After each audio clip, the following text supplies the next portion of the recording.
welcome everyone back to day number 2 of our 2021 season here at Colonial Downs. I'm Jason Beam, the track announcer, here with Jessica Paquette, our track analyst, television analyst. Is it analyst? Is that the word? Analyst, handicapper, okay. You can call me whatever you'd like to call me. All right, perfect. Well, as you guys know, we do these shows a couple of days in advance. So if you want to make sure to be alerted to them, hit the subscribe button on YouTube. You can also find them, though, on our various social platforms for Colonial, as well as the website for Colonial Downs. So looking forward to this 9-race card on Tuesday. Weather's supposed to be a little bit more warm than Monday was, so that'll be nice. And we start off on the turf, shocking, the $16,000 maiden claiming turf event, and over the outer turf course, at least according to my thing, which is kind of cool because, as I said, the rails are going to be starting a little further out here early on, and they'll move in as we go throughout the meet. But just as usual, as per the norm, big field here to kick it off. Big field. These races are a lot of fun and very tough to handicap. Also very tough to do the morning line for. Merv is doing a super job, I think, so far. Well, we'll find out. I'm an optimist. I'm encouraging here. My top selection here is number 9, Cavatina. This horse has shown only really moderate ability on the main track, so I do like the surface switch here. The dam was a stakes winner on the turf, so a lot of upside on the grass. The switch to the grass, I think that one really makes sense here. You know what I thought was interesting? The number 10 horse, Jessful, who's 9-2. They've obviously wanted to run on the dirt or the turf, but they ran on the dirt 2 back and almost stole one, and ran on the dirt again in a washed-off race and ran okay, 4th out of 8. But it almost looks like the horse maybe prefers the dirt, but there's a couple of decent turf efforts in there. Maybe 12th start is the charm. At a certain point for me, handicapping maidens, you only get so many tries, and I try to really not pick the double-digit starts. Yeah, Bloom Racing, our buddies Jeff Bloom, shout out Jeff, sending over to the number 5, Love Life, who had a pretty good turf effort last time out. Had been running on the turf and not doing all that well, but just seemed to move forward last time with the move to the new barn. And I think this horse has the pedigree to really excel on the lawn. The dam was a multiple stakes winner on turf, and I thought that effort last time out was really a good step forward. Yeah. I thought an interesting horse you have 4th in your selections. Should mention Jess's selections 9, 4, 5, 11 in race 1. Sam in Style, who was really good on the turf twice. They obviously tried the turf, didn't run very good. The 2 dirt efforts have been abysmal, but the 2 turf efforts were decent in one and very good in the other. Yeah, I think this is an interesting horse, 6-1 on the morning line. Those turf races really were very competitive. The layoff's a little bit of a question mark on the shelf since December, but a recent bullet workout. I think this one could definitely get a piece of the action. Race number 2, we're on the main track at 5 furlongs for the 2-year-old fillies, and you get to do your pedigree geek stuff here because the number 3 horse, Gina, who's your top pick, pretty well bred. This horse is about as well bred a horse as you will find. She is out of Champion Music Note, Grade 1 winner. That makes her a half-sister to Mystic Guide, who is actually announced today is going to the sidelines for I think about 60 days. He has a knee chip that's being taken out. So we get his little sister Gina.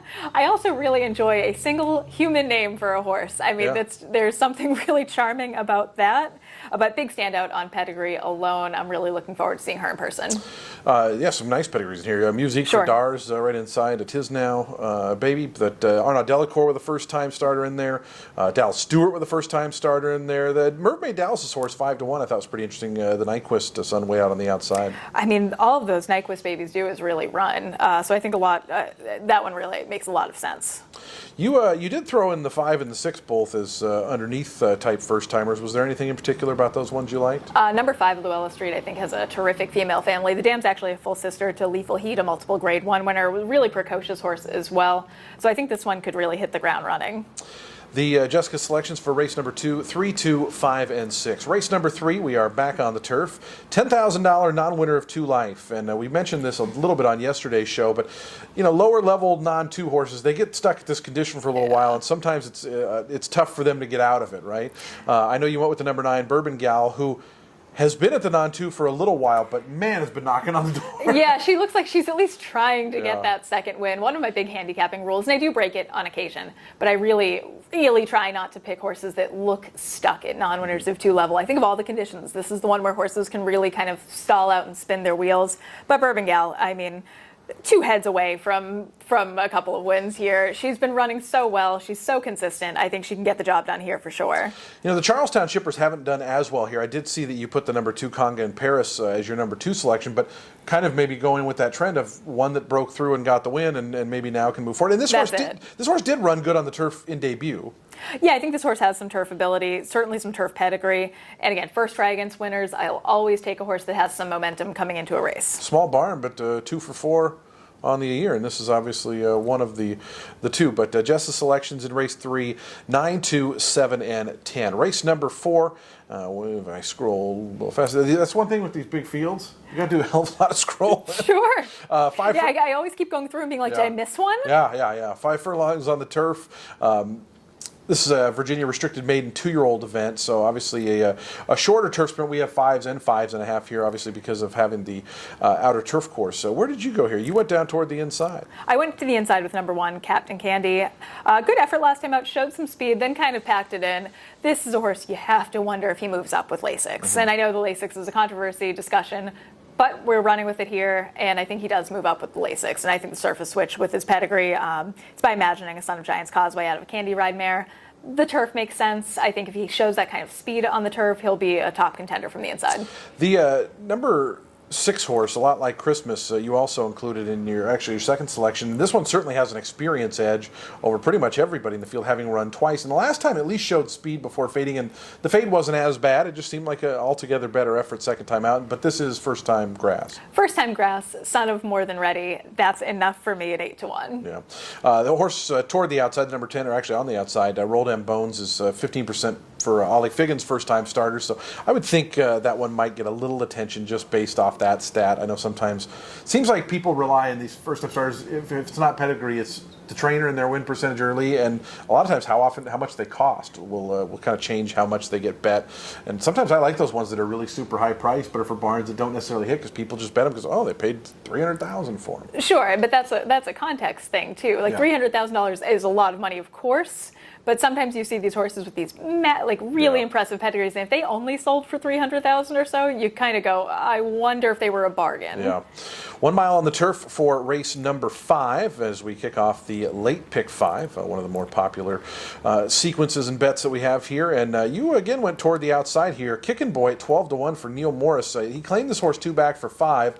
They jumped it up quite a bit and ran okay. So what was it you liked about this one? So I think this one's pretty interesting. Neil Morris trained this horse previously back in 2000. So I always like when a trainer goes back in to get a horse back for whatever reason, whether it's sentimental or they think the horse is very useful. I think that speaks to the quality of the animal. Looks like they claimed him. He went to the sidelines right after they claimed him, and they freshened him up. And that last race wasn't great, but I think he needed one. I think he's a better horse than that race indicates. You got the 3 and second Golden Spear. You kind of liked some prices in this race, huh?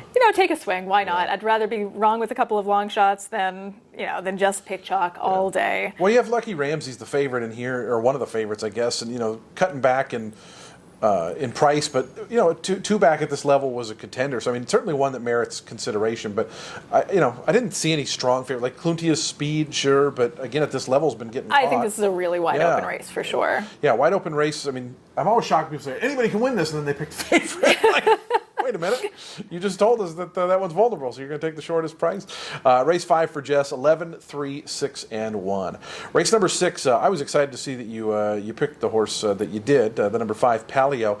Race number 6, I should mention, a state bred or state restricted allowance event going a mile and a 16th. But Palio, I thought, Mike Stidham, obviously a 2-time defending training champion here. I think Michael Sanchez is a real up-and-coming rider. You see him a lot at Parks.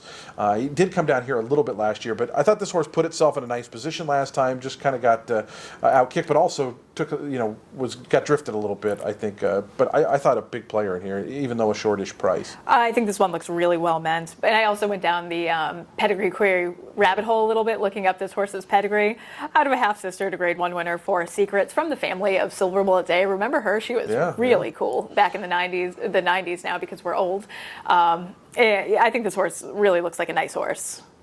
I think the Silver Bullet Day Stakes is one of the big 3-year-old filly races at Fairgrounds. Yep. The number 2, Get Down Brown, is coming off a 22-length win, and I wasn't sure what to do with that. I just overlooked that. That feels like a crazy anomaly. Yeah, that's a horse you have to wonder if they take a step backwards there.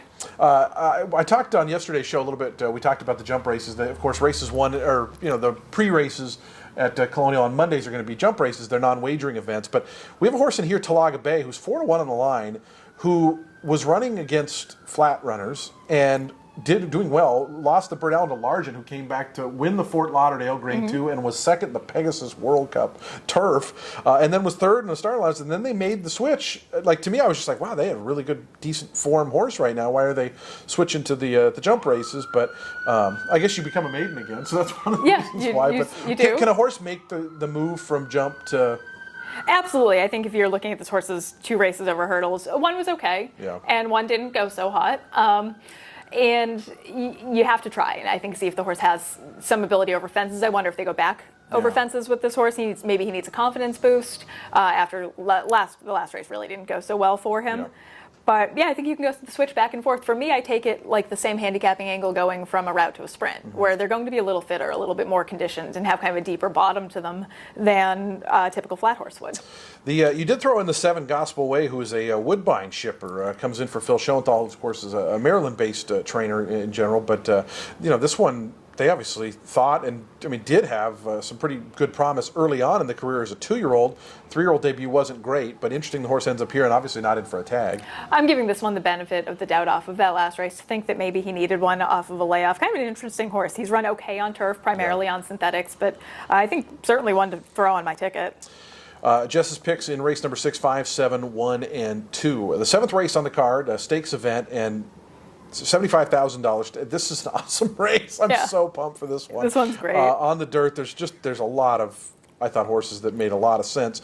You went to the Al Stall runner. He's in charge again. I'm kind of bullish on that. I think the Churchill shippers are going to fare pretty well here early on, and Shadow Matter to the inside of this one is one of those for Dallas Stewart. But you ended up going with the Al Stall one, who's coming off a little bit of a disappointing effort, I guess. But it was a bad start that day. Yeah, I think he had kind of a rough start and just wasn't able to really recover. He does seem to do his best running when he's a little forwardly placed, and I think he couldn't get the lead and just kind of went, we'll try again another day. I'm giving him the benefit of the doubt. Nice pedigree, 6-figure purchase, live connections, and again, I agree with you that Churchill form's I think it's going to hold up really well. The other thing was they blitzed that race too. 108 and change. Sure. And, Churchill in the spring there, especially toward the latter stages, was not easiest to pass on the main track, especially in those shorter races. So I kind of was with you on liking that one. The 5 Marvelous Mike comes in here with 3 straight wins. Kind of just went breezed right through the conditions at Parks. Kind of we don't see a ton of Park shippers here because I think they still run for most of this time, but. Kind of curious to see how that one stacks up in this one. Sure. We'll have to call our friend Chris Griffin and see what he thinks about. Yeah, shout out handsome Chris.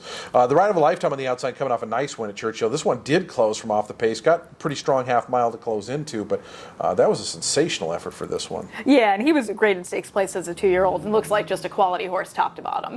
Just the selections in race 7 are 4, 3, 7, and 2. Race number 8, a optional claiming event, $70,000 purse for the 3-year-old, or for fillies and mares 3-year-olds and upward.